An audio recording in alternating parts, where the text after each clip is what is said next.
नमस्कार दोस्तों, आप देख रहे हैं युगचरण। आइए जानते हैं 11 दिसंबर की ताजा और बड़ी खबरें। आज की पहली खबर है कि भाजपा बोली, केजरीवाल ने सीएम हाउस खाली नहीं किया।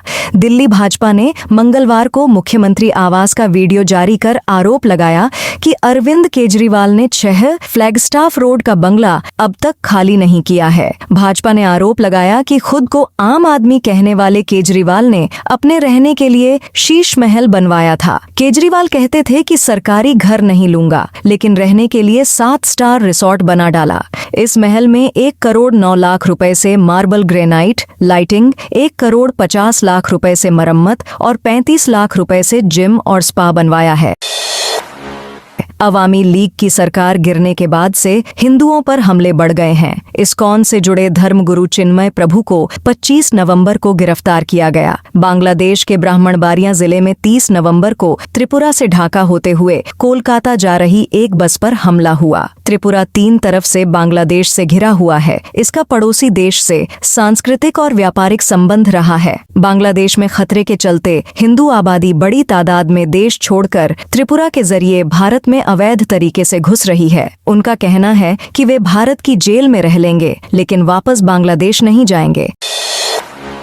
सीरिया पर अमेरिका इजराइल के बाद तुर्की का भी हमला। सीरिया में असद सरकार के पतन के बाद दूसरे देशों के हमले तेज हो गए हैं। इजराइल ने सीरिया के दक्षिणी, अमेरिका ने मध्य और तुर्की से जुड़े रिबेल फोर्स ने उत्तरी इलाके पर हमला किया है। रॉयटर्स के मुताबिक तुर्की के रिबेल फोर्स ने सीरिया के उत्तरी इलाके मनबिज पर कब्जा कर लिया है। कुर्दिश सीरियन डेमोक्रेटिक फोर्स ने 2016 में ISIS को हराकर मनबिज पर कंट्रोल हासिल किया था। मनबिज में SDF की हार के बाद कुर्द लड़ाकों को सुरक्षित बाहर निकालने के लिए अमेरिका और तुर्की के बीच सोमवार को समझौता हुआ है। इस बीच तुर्की के राष्ट्रपति रेसेप एर्दोगन ने इस जीत पर कहा कि वे मनबिज से आतंकियों का सफाया होने से खुश हैं।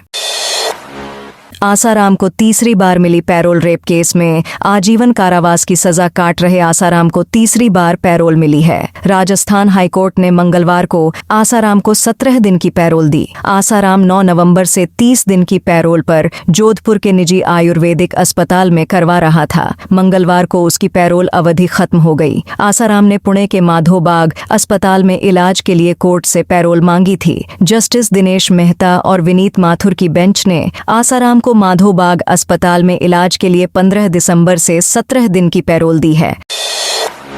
कर्नाटक के पूर्व सीएम कृष्णा का निधन। पूर्व विदेश मंत्री और कर्नाटक के मुख्यमंत्री रहे SM कृष्णा का सोमवार देर रात करीब 2:45 पर निधन हो गया। वे 92 साल के थे। कृष्णा ने बेंगलुरु में अपने आवास पर अंतिम सांस ली। वे उम्र से जुड़ी बीमारियों से जूझ रहे थे। कर्नाटक सरकार ने पूर्व सीएम के निधन पर 3 दिन का राजकीय शोक घोषित किया है।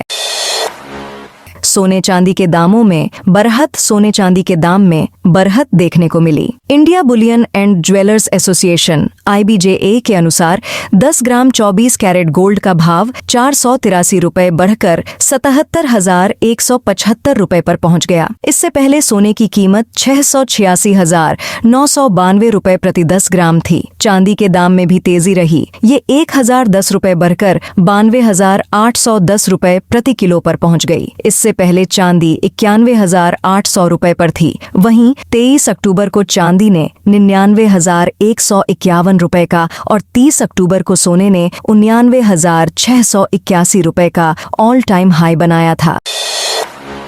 मणिपुर के इम्फाल में FSPA के विरोध में रैली। मणिपुर की राजधानी इम्फाल में मंगलवार को सैकड़ों लोगों ने रैली निकाली। ये लोग यहां armed force special power act फिर से लागू करने और जिरीबाम में 3 बच्चों और 3 महिलाओं की हत्या के विरोध में प्रदर्शन कर रहे थे। प्रदर्शनकारी हाथों में तख्तियां लिए थे। ये लोग मणिपुर को नष्ट मत करो, मणिपुर को बचाओ के नारे लगा रहे थे। रैली पश्चिमी इम्फाल के थाऊ मैदान से शुरू होकर 5 किलोमीटर दूर खुमान लैंपक स्टेडियम पहुंची। रेनो डस्टर का सोल ऑफ डकार एडिशन रिवील। फ्रांसीसी कार मेकर रेनो की सिस्टर कंपनी डेसिया ने आज न्यू जनरेशन डस्टर का सोल ऑफ डकार एडिशन रिवील किया है। यह कंपनी की ऑफिशियल तौर पर सेलिब्रेट करने के लिए एक शो कार है, लेकिन सीईओ ने कहा है कि इसी तरह की कारों की एक लाइन शोरूम में भी आ सकती है। कंपनी ने कार को पिछले साल नवंबर में ऑफिशियली अनवील किया था और इसे भारत सहित ग्लोबल मार्केट में लॉन्च करने की तैयारी कर रही है। नई डस्टर अब हाइब्रिड इंजन ऑप्शन के साथ आएगी। हाल ही में इसके राइट हैंड ड्राइव मॉडल को अनवील किया गया था। नेतन्याहू पहली बार भ्रष्टाचार मामले में गवाही देंगे। इजराइल के प्रधानमंत्री बेंजामिन नेतन्याहू मंगलवार को भ्रष्टाचार के आरोपों में पहली बार कोर्ट में गवाही देने के लिए पेश होंगे। उन पर इजराइल में धोखाधड़ी, विश्वासघात और रिश्वत लेने के 3 अलग-अलग मामलों में मुकदमा चल रहा है। नेतन्याहू ने किसी भी गलत काम से इनकार किया है। इजरायली पीएम ने गाजा वॉर और सुरक्षा चिंताओं को हवाला देकर कई बार कार्यवाही में देरी की मांग की है। हालांकि कोर्ट ने मंगलवार को सुनवाई फिर से शुरू करने का आदेश दिया। पीएम की सिक्योरिटी के हवाले से अदालत की कार्यवाही राजधानी तेल अवीव के अंडरग्राउंड चैम्बर में शिफ्ट कर दी गई है। धर्मेंद्र को दिल्ली कोर्ट ने भेजा समन। वेटरन एक्टर धर्मेंद्र और उनके साथ 2 लोगों को दिल्ली की पटियाला हाउस कोर्ट ने समन भेजा है। यह समन दिल्ली के बिजनेसमैन की दायर की गई शिकायत पर जारी किया गया है, जिसमें आरोप लगाया गया है कि गरम धरम ढाबा की फ्रेंचाइजी मामले में उनके साथ धोखाधड़ी हुई है। हालांकि इस पूरे मामले पर सनी सुपर साउंड और विजेता फिल्म्स के सीईओ निशिश मुबार ने कहा है कि हमारे पास कोई नोटिस नहीं आया है। कर्नाटक में लिंगायत समुदाय के आरक्षण की मांग पर बवाल। कर्नाटक में लिंगायत पंचमसाली समुदाय की आरक्षण मांग पर प्रदर्शन उग्र हो गया है। मंगलवार को बेंगलुरु में विधानसभा के शीतकालीन सत्र के दौरान प्रदर्शनकारियों ने सुरक्षा घेरा तोड़कर विधानसभा की ओर मार्च करने की कोशिश की। इस दौरान पुलिस ने लाठीचार्ज किया और प्रदर्शनकारियों को खदेड़ दिया। लाठीचार्ज में कई प्रदर्शनकारी घायल हुए। पुलिस ने भाजपा के कई विधायकों और आंदोलन का नेतृत्व कर रहे बसवजय मृत्युंजय स्वामी को हिरासत में ले लिया। मौके पर सड़क पर जूते चप्पल बिखरे मिले। कई प्रदर्शनकारियों के सिर से खून बहने के वीडियो भी सामने आए हैं।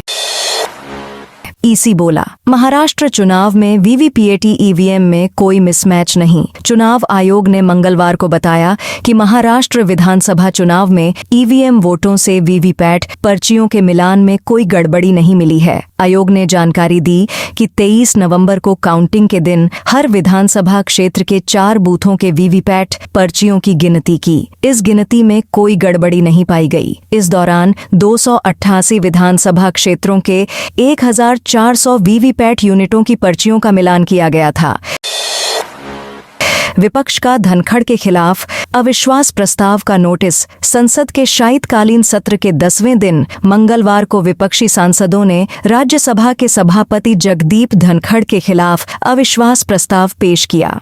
विपक्षी सांसदों ने राज्यसभा के जनरल सेक्रेटरी पीसी मोदी को धनखड़ के खिलाफ अविश्वास प्रस्ताव का नोटिस दिया। दोस्तों, यह थी आज की बड़ी खबरें। आपने अभी तक युग चरण को सब्सक्राइब नहीं किया तो कर ले। आप इस वीडियो को कहां से देख रहे हैं कमेंट करके बताइए। साथ ही डेली अपडेट के लिए युग चरण चैनल को सब्सक्राइब कर लें।